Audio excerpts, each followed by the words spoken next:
رابعہ بصری اور نوجوان کی داستان۔ حضرت رابعہ بصری کا شمار تابعین خواتین اولیاء میں ہوتا ہے۔ آپ بصرہ عراق میں پیدا ہوئی۔ آپ کی زندگی غربت اور مجاہدے سے بھری ہوئی تھی۔ دن رات عبادت، روزے، نوافل اور ذکر و فکر میں بسر کرتی تھی۔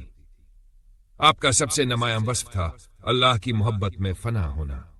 آپ کہا کرتی تھی، میں اللہ کی عبادت نہ جنت کی لالچ میں کرتی ہوں، نہ دوزخ کے خوف سے، بلکہ اس قابل ہونے کی وجہ سے کرتی ہوں کہ وہ عبادت کے لائق ہے۔ بصرہ کے ایک نوجوان کو خبر ملی کہ ایک عورت ہے جس نے دنیا کو چھوڑ دیا ہے اور سراپا عبادت و تقوی میں ڈوبی ہوئی ہے۔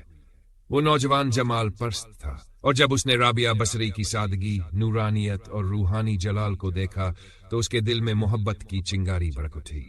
مگر یہ محبت عشق حقیقی نہیں تھی، بلکہ ظاہری کشش اور دل کی کمزوری تھی۔ وہ نوجوان دن رات رابعہ بصری کے خیال میں رہنے لگا۔ کھانا چھوڑ دیا، نیند غائب ہو گئی، دل میں ایک آگ سی جلنے لگی۔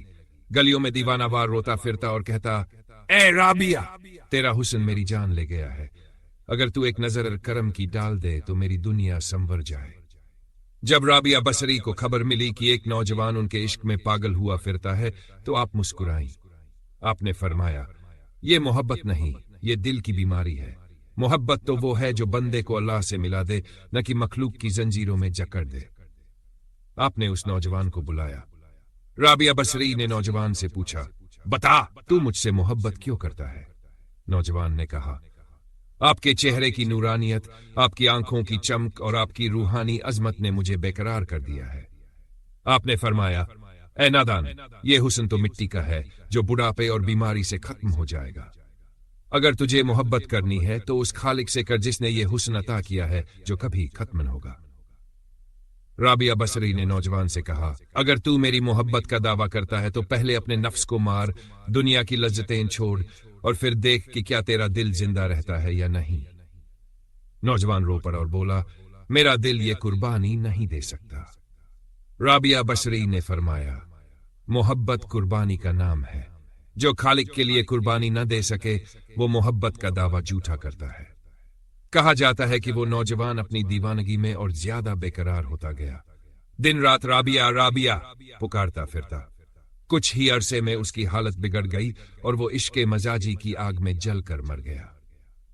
لوگوں نے رابعہ بصری سے کہا، یہ نوجوان تو آپ کے عشق میں جان سے گیا۔ آپ نے فرمایا، اگر یہ اللہ کے عشق میں جلتا تو اس کی روح زندہ رہتی، سکون پا لیتی اور موت کے بعد بھی اسے راحت ملتی۔ افسوس، اس نے مخلوق کے عشق میں جان دی، اس لیے اس کا نقصان ہوا۔ سبق، عشق حقیقی صرف اللہ سے ہے۔ مخلوق کا عشق وقتی اور فانی ہے، محبت قربانی چاہتی ہے۔ ظاہری حسن فنا ہو جاتا ہے، مگر اللہ کی قربت کا نور کبھی ختم نہیں ہوتا۔ اولیاء اللہ کا مقصد دلوں کو اللہ کی طرف لگانا ہے، نہ کہ اپنی ذات کی طرف۔